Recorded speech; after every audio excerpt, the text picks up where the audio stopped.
आज बात करेंगे बाबा के मृत्यु लोक की। आज सारा देश यूपी के हाथरस से सामने आई तस्वीरों को देख गमगीन है। एक एक तस्वीर दिल को झकझोर रही है। लाशों का अंबार देखकर यकीन नहीं हो रहा कि एक ही झटके में बाबा का सत्संग मौत के मृत्यु लोक में कैसे बदल गया। सवाल है, आखिर ऐसा हुआ क्यों? इस भगदड़ वाली मौत का जिम्मेदार कौन है? इन तमाम सवालों के जवाब आपको हमारी इस रिपोर्ट में मिलेंगे।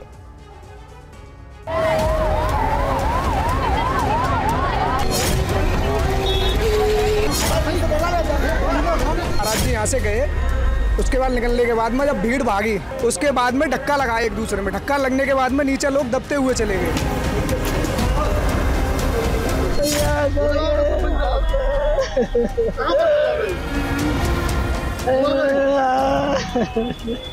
कितनी भीड़ थी वहाँ? बहुत भीड़ थी भैया।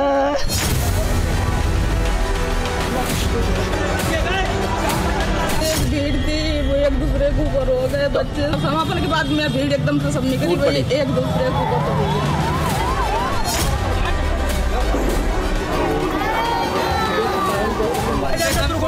आदमी चले गए यहाँ से, 200 के लमसम चले गए। डॉक्टर नहीं है, नहीं कोई ऑक्सीजन है, कोई ड्रिप लगा रहा है, सीरियस होगा उस पर ड्रिप लगा दे। लगभग कितने लोगों की मौत हो चुकी है यहाँ पर?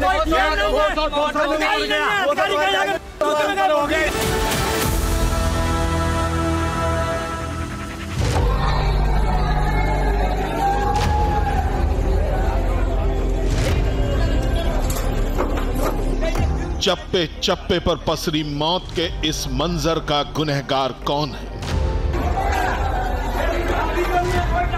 अस्पताल के बाहर शवों की लंबी कतार का कसूरवार कौन है? फर्श, ऑटो, टेम्पो में उखड़ी सांसों के बाद बेदम पड़ी महिलाओं का जिम्मेदार कौन है?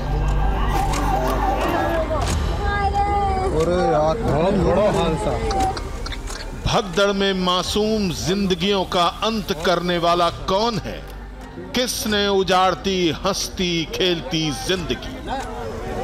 इस बेबसी, आंसुओं, सिसकियों का गुनहगार कौन है?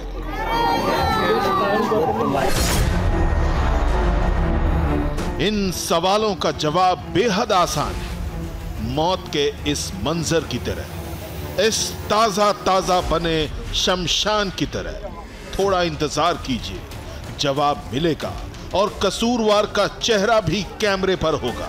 लेकिन सबसे पहले जानिए कि हाथरस के फुलराई गांव में आषाढ़ महीने में आस्था का सैलाब उमड़ा था। बड़ी गर्मी और उमस थी।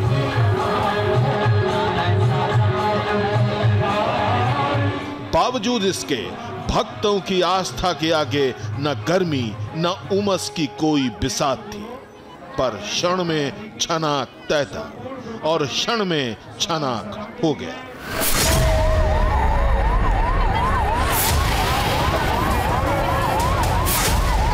चरण रज की अभिलाषा में हजारों श्रद्धालु अपने भगवान के कदम की तरफ लपके तो अगले ही क्षण मौत ने उन्हें लपक लिया।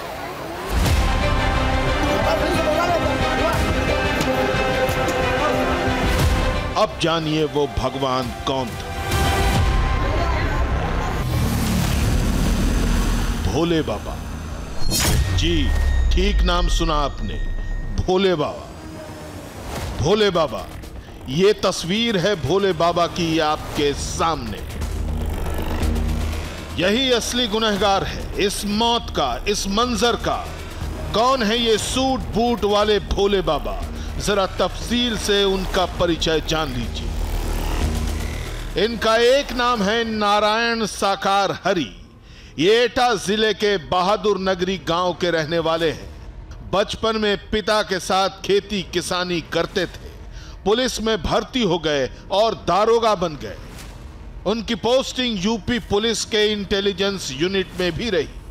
18 साल की नौकरी के बाद इन्होंने 90 के दशक में वीआरएस ले लिया। अब अपने गांव में झोपड़ी बनाकर रहते हैं। वक्त के साथ नारायण साकार हरि पर बाबागिरी सवार हुई तो नाम रख लिया साकार विश्व हरि। भेदभाव जातिपात ऊंच नीच। उनकी पत्नी भी समागम में साथ रहती है। वो किसी दूसरे बाबा की तरह भगवा पोशाक नहीं पहनते। वो अपने सत्संग में सफेद सूट और सफेद जूते में नजर आते हैं। हाथों में घड़ी होती है। कई बार कुर्ता पजामा और सिर पर सफेद टोपी भी लगाकर सत्संग करने पहुंचते हैं। पश्चिमी यूपी के कई इलाकों में इनके बेशुमार भक्त। गाड़ियों का ये लंबा काफिला, पीछे पीछे दौड़ता भक्तों का सैलाब, पंडाल में बेहिसाब भीड़। ये तस्वीरें गवाह हैं भोले बाबा उर्फ नारायण साकार के सत्संग में अक्सर भीड़ इसी तरह लापरवाही से भगवान भरोसे छोड़ दी जाती है। बाबा का YouTube चैनल और Facebook पेज भी है। YouTube में 31,000 सब्सक्राइबर है। Facebook पेज पर भी बहुत ज्यादा लाइक्स नहीं है, लेकिन जमीनी स्तर पर उनके लाखों अनुयायी हैं। उनके हर समागम में हजारों लोगों की भीड़ उमड़ती है और इसी तरह की लापरवाही बार बार सामने आती है। उसे लेने की जरूरत नहीं, वो जानता है। इससे पहले मई 2022 में जब देश में कोरोना की लहर चल रही थी, उस समय फर्रुखाबाद में भोले बाबा ने सत्संग का आयोजन किया था। जिला प्रशासन ने सत्संग में सिर्फ 50 लोगों के शामिल होने की इजाजत दी थी, लेकिन कानून की धज्जियां उड़ाते हुए 50,000 से ज्यादा लोग सत्संग में शामिल हुए थे। भीड़ के कारण शहर की यातायात व्यवस्था ध्वस्त हो गई थी। भोले बाबा की खुद की आर्मी है, जिन्हें सेवादार कहा जाता है। हर मंगलवार को होने वाले कार्यक्रम की पूरी कमान यही सेवादार संभालते हैं। सेवादार देश से आने वाले श्रद्धालुओं के पानी, भोजन से लेकर ट्रैफिक की व्यवस्था करते हैं। लेकिन हाथरस के मृत्युलोक का गुनहगार सिर्फ नारायण साकार नहीं, बल्कि बाकी के 5 आयोजनकर्ता भी हैं।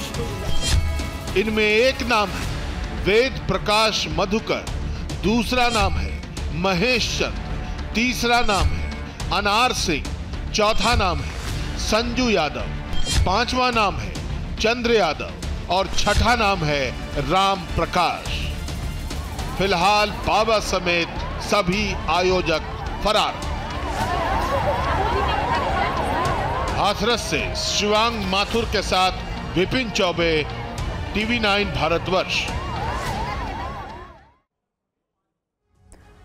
हाथरस में एक सत्संग दरबार का समापन इस तरह मृत्यु लोक में बदल जाएगा, ये किसी ने नहीं सोचा था। हाथरस में मौत का दरबार लगाने वाले इस बाबा के कारनामों का कच्चा चिट्ठा धीरे धीरे खुलेगा और मासूम लोगों के खून से हाथ रंगने वाले गुनहगारों के गुनाहों का हिसाब भी जल्द होगा। लेकिन सत्संग दरबार में मौत बांटने वाले इस बाबा का मृत्यु लोक बड़ा ही भयानक है। अब बड़ा सवाल तो यह है कि इस घटना के लिए क्या अकेले ये बाबा ही गुनहगार है या फिर कुछ और लोग भी मौत के इस महा आयोजन के पीछे खड़े थे। क्या है हाथरस का पूरा सच? एक ऐसे बाबा की कहानी यूपी में कैसे वो बन गया मौत का मदारी, देखिए इस रिपोर्ट में।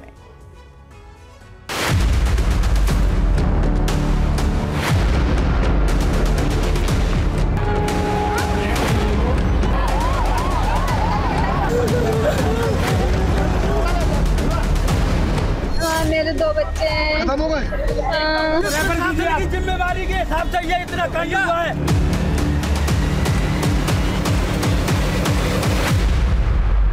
उन्होंने किसी को देखा नहीं, लोगों ने वो नीचे दब गए, कुछ लोग घायल हुए, कुछ लोग एक्सपायर हो गए यहीं। अचानक ही हो गई, जगह थी काम करने की, तो अचानक ही बहुत सारे लोग कर रहे।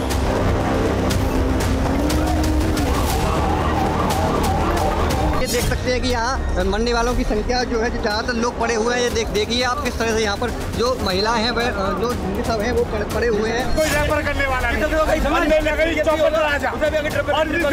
ऑक्सीजन लगे।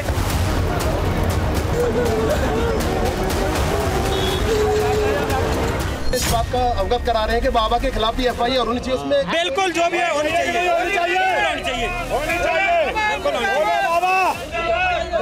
बाबा के खिलाफ होनी चाहिए। सवाल ये कि इतने बड़े पैमाने पे इतने लोगों की जान जाना, आखिरकार सरकार क्या कर रही थी, और सरकार की जानकारी में होने के बाद भी इतनी बड़ी घटना हो जाए, बहुत दुखद है। जिन लोगों की इस हादसे में जान गई है, मैं उनके प्रति अपनी संवेदना व्यक्त करता हूं। जो अभी तक जिंदा थे, सलामत थे और दुनिया को अपनी आंखों से देख रहे थे, वो लोग अब खामोश हो चुके हैं।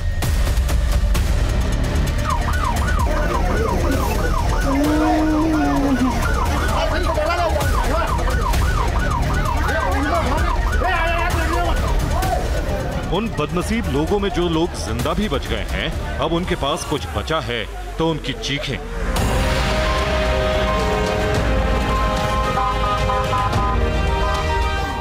उनकी कलेजा चीर देने वाली आवाजें,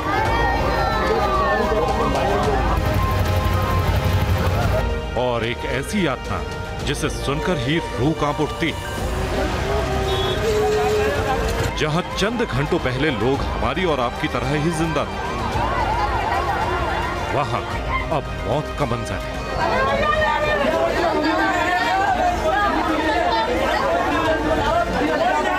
वहां पूरे इलाके में शमशान जैसा मातम है।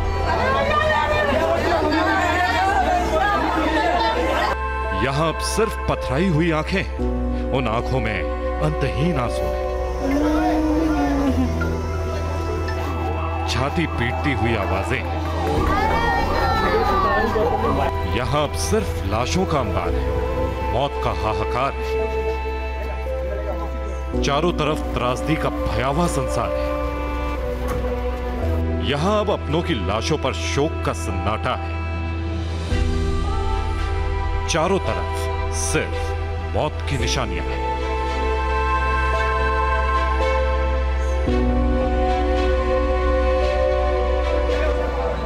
यूपी के हाथरस में इतनी बड़ी संख्या में मौत किसने बांटी?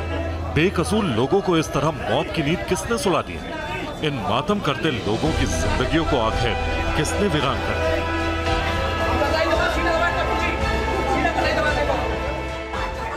यकीन मानिए, ऐसी मौत दबे पांव कभी नहीं आती। मौत आती है बदइंतजामियों और लापरवाहियों का हाथ पकड़कर।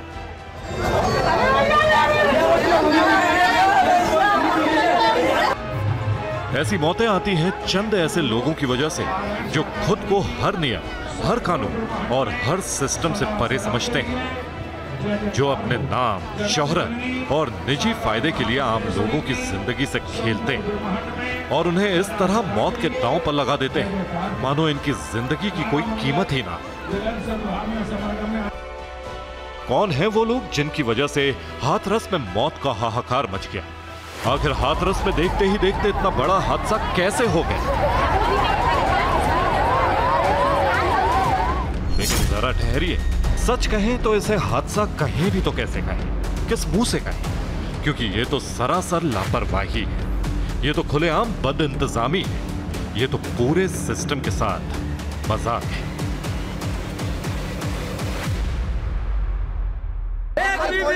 इनके पास पुलिस प्रशासन की जिम्मेवारी के हिसाब से ये इतना काम हुआ है। पुलिस प्रशासन ने एक रोड जो बंद था, जाम लगा हुआ था रात 11 बजे से, वो जाम खुलवाया पुलिस प्रशासन ने और उसकी वजह से ये दुर्घटना हुई। ये तो गुनाह भी नहीं, एक महापाप है। ये तो ऐसा संगीन जुर्म है जिसे अंजाम देने वालों को या तो सीधे फांसी के तख्ते पर होना चाहिए या फिर जिंदगी भर के लिए सलाखों के पीछे भेज देना चाहिए। हम इसे हादसा क्यों नहीं कह सकते हैं और इसे महापाप क्यों कह रहे हैं? इसका सबूत है दर्द और मातम से चीखते उन लोगों की आवाज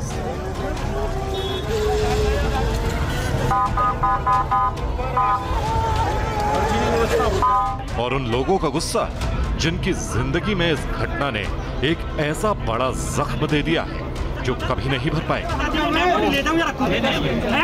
ले जाओ, उसका कुछ करना है। निकलने के बाद में जब भीड़ भागी, उनके गाड़ी के पीछे नहीं भागी है, वो वहाँ पे खड़े थे कट पे जो यूटर्न है, उसके बाद में धक्का लगा एक दूसरे में, धक्का लगने के बाद में नीचे लोग दबते हुए चले गए। उन्होंने किसी को देखा नहीं, लोगों ने, वो नीचे दब गए, कुछ लोग घायल हुए, कुछ लोग एक्सपायर हो गए यहीं।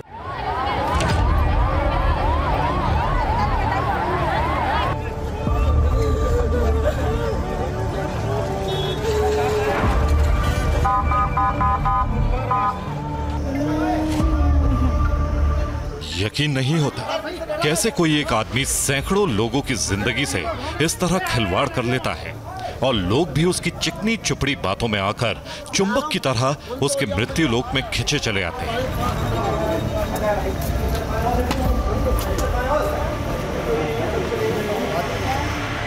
फिर जब उस स्वयंभू भोले बाबा जैसे प्रवचनकर्ताओं की घोर लापरवाही की वजह से ऐसी घटनाएं हो जाती हैं,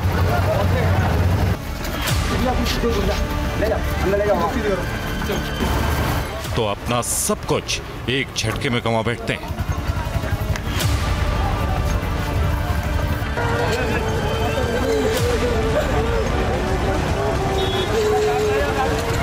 नीचे दब गए थे ना, ऊपर से रे पब्लिक बात टाड़ी बजे तब नीचे दबे पड़े रहे।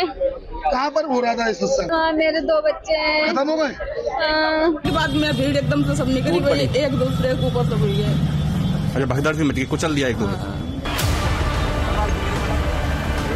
जिस बाबा के सत्संग दरबार में इन लोगों का सब कुछ लुट गया, बर्बाद हो गया, उस बाबा के नाम में कहने को तो भोले शब्द लगा हुआ है, लेकिन जो बाबा अपने भक्तों की भावनाओं और उनकी मासूम जिंदगी की परवाह भी नहीं करता, आखिर वो कैसा धर्मगुरु है,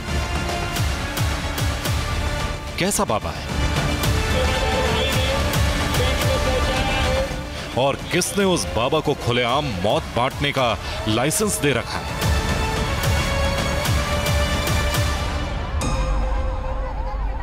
इस बाबा के भक्त भारी संख्या में सत्संग में पहुंचे थे। चश्मदीदों के मुताबिक सत्संग खत्म होने पर लोग पंडाल से निकलने लगे थे, लेकिन जल्दबाजी की वजह से भगदड़ मच गई। चश्मदीदों का कहना है कि उस समय भयानक उमस और गर्मी थी, लोग जल्द से जल्द घर पहुंचना चाहते थे। ये भी भगदड़ की एक वजह बनी।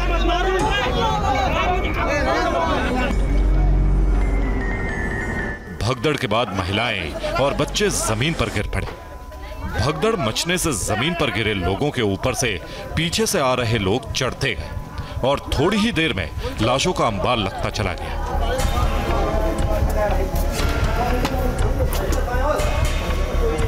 ये गेट है, यहाँ से गेट से लोग निकलते थे, भैया यही गेट था ना यहाँ से अच्छा निकलने का वो और आने का वही। अच्छा, जिस गेट पे आ रहे थे वही आने का, लेकिन भगदड़ जो मची वो कौन से गेट पर? इस वाले गेट पे देखिए, ये जो गेट है, ये सामने वाला जो आपको तस्वीरों में दिख जाएगा, बस इस वाले गेट पर भगदड़ मची है कि यहाँ लाखों के आसपास में श्रद्धालु थे जो भोले बाबा का सत्संग सुनने के लिए आए हुए थे। और सत्संग चल रहा था यहाँ, सत्संग खत्म होने के बाद में जैसे ही महाराज जी यहाँ से गए, उसके बाद निकलने के बाद में जब भीड़ भागी, उनके गाड़ी के पीछे नहीं भागी है, वो वहाँ पे खड़े थे कट पे जो यूटर्न है, उसके बाद में धक्का लगा एक दूसरे में, धक्का लगने के बाद में नीचे लोग दबते हुए चले गए। उन्होंने किसी को देखा नहीं, लोगों ने, वो नीचे दब गए, कुछ लोग घायल हुए, कुछ लोग एक्सपायर हो गए यहीं। तो यहाँ पे सब में टेंट लगा हुआ है? हाँ, सब में टेंट लगा था, खोला है इन्होंने, खोला है। 200 बीघा समथिंग जमीन है, इसमें टेंट लगा था। कितने लोग होंगे यहाँ पे? लाखों की संख्या में थे, अनलिमिटेड आदमी था, लाखों की संख्या में, रोड तक भरा हुआ था। बड़ा सवाल यह है कि जब इस बाबा की दरबार में इतनी बड़ी संख्या में लोगों के पहुंचने की जानकारी प्रशासन को थी, तो क्या यह मौत की भगदड़ रोकी नहीं जा सकती थी? क्या इतनी बड़ी घटना को प्रशासन वक्त रहते टाल नहीं सकता था? हाथरस के डीएम के इस जवाब से ही आपको इसका अंदाजा हो जाएगा। देखिए, इसमें जांच होगी। देखिए, वो जांच में निकल आएगा। जिम्मेदार कौन होगा? नहीं सर, आप ऐसे नहीं जा सकते, आप जवाब दीजिए हमें। देखिए, वो जांच का विषय। हाथरस में मचे मौत के हाहाकार के बाद प्रदेश की योगी सरकार तुरंत एक्शन में आई। मुख्यमंत्री योगी आदित्यनाथ ने हाथरस में हुए हादसे पर दुख जताते हुए मृतकों के परिजनों के प्रति संवेदना जाहिर की। साथ ही मुख्यमंत्री ने एडीजी आगरा और कमिश्नर अलीगढ़ के नेतृत्व में टीमें गठित कर 24 घंटे में घटना के कारणों की जांच रिपोर्ट तलब की। इसके अलावा मुख्यमंत्री ने मृतकों के परिजनों को 2-2 लाख और घायलों को 50-50 हजार की आर्थिक सहायता देने का भी ऐलान किया।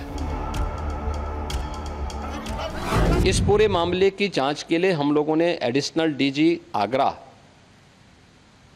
की अध्यक्षता में मंडलायुक्त अलीगढ़ को शामिल करते हुए एक टीम बना करके उन्हें अविलंब रिपोर्ट उपलब्ध कराने के लिए कहा है।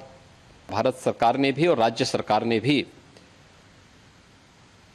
मृतक के परिजन को 2-2 लाख रुपए की और गंभीर रूप से घायल परिवारों की नागरिकों के लिए भी 50-50 हजार रुपए की सहायता की घोषणा की है।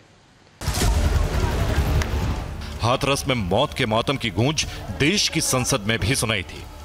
उस समय संसद में राष्ट्रपति के अभिभाषण पर धन्यवाद प्रस्ताव की चर्चा के दौरान प्रधानमंत्री मोदी बोल रहे थे। पीएम मोदी ने हाथरस की घटना पर गहरा अफसोस जताया और मृतकों के परिजनों और पीड़ितों की हर मदद करने का आश्वासन दिया। राज्य सरकार की देखरेख में प्रशासन राहत और बचाव कार्य में जुटा हुआ है। केंद्र सरकार के वरिष्ठ उत्तर प्रदेश सरकार के लगातार संपर्क में है। मैं इस सदन के माध्यम से सभी को यह भरोसा देता हूं कि पीड़ितों की हर तरह से मदद की जाएगी। हाथरस की घटना के बाद सियासी गलियारों में भी प्रतिक्रिया हुई। हाथरस को लेकर जहां कांग्रेस नेता राहुल गांधी ने इसे गंभीर मुद्दा बताया, वहीं समाजवादी पार्टी के अध्यक्ष अखिलेश यादव ने भी इसके लिए सरकार को जिम्मेदार ठहराया।